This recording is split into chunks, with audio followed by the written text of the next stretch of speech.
A primeira turma do Supremo Tribunal Federal encerrou nesta sexta-feira, dia 14 de novembro de 2025, o julgamento dos embargos de declaração apresentados pelo ex-presidente Jair Bolsonaro e outros 6 réus condenados no caso que envolve tentativa de golpe de Estado. O julgamento ocorreu em sessão virtual, que teve início no dia 7 de novembro.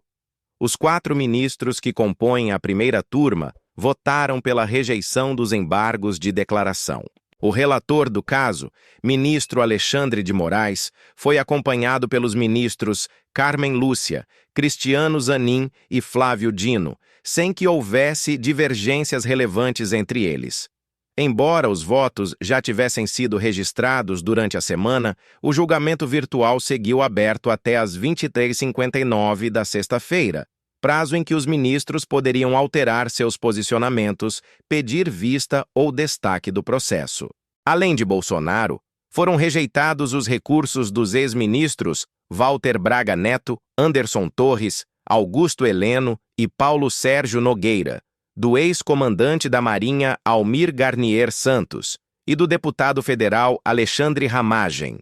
Dos 8 condenados originalmente, apenas o tenente-coronel Mauro Cid, ex-ajudante de ordens de Bolsonaro, não apresentou recurso.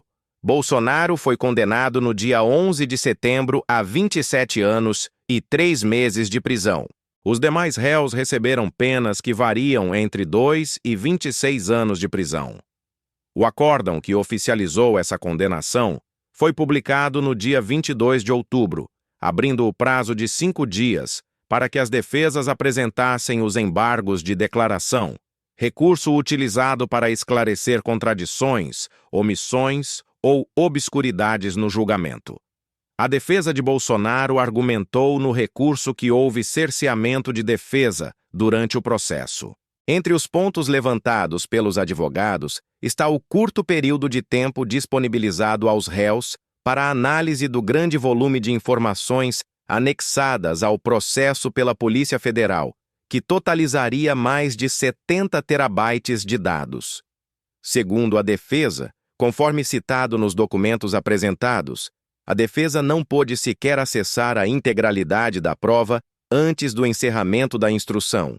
Não teve tempo mínimo para conhecer essa prova. No recurso, os advogados também citaram diversas vezes o voto do ministro Luiz Fux, único a votar pela absolvição dos réus no julgamento original. A defesa destacou especialmente a parte do voto em que o ministro afirmou que o ex-presidente não poderia ser condenado por cogitar a prática de crime. Os próximos passos processuais já estão estabelecidos. Com o encerramento do julgamento virtual, o Supremo deve publicar o novo acórdão nos próximos dias, possivelmente já na segunda-feira, 17 de novembro. Se você está acompanhando este caso e quer continuar recebendo atualizações sobre os desdobramentos jurídicos, inscreva-se no canal e ative o sininho para não perder nenhuma informação importante. Deixe também seu comentário sobre o que você achou desses próximos passos processuais. Como o julgamento ocorreu de forma virtual e não há votos complexos a revisar, a publicação do documento tende a ser mais ágil do que em julgamentos presenciais. A partir da publicação deste novo acórdão, abre-se um prazo de 5 dias para as defesas apresentarem novos embargos de declaração, conhecidos como embargos dos embargos. Esse recurso é limitado e serve apenas para apontar eventuais omissões no novo acórdão.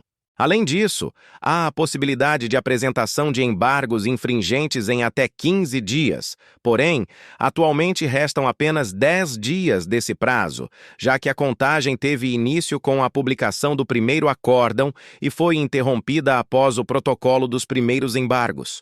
Os embargos infringentes servem para contestar decisões não unânimes. A jurisprudência do Supremo Tribunal Federal estabelecida desde 2018, no caso do ex-prefeito Paulo Maluf, determina que esse tipo de recurso só cabe quando há pelo menos 2 votos divergentes em turmas compostas por 5 ministros.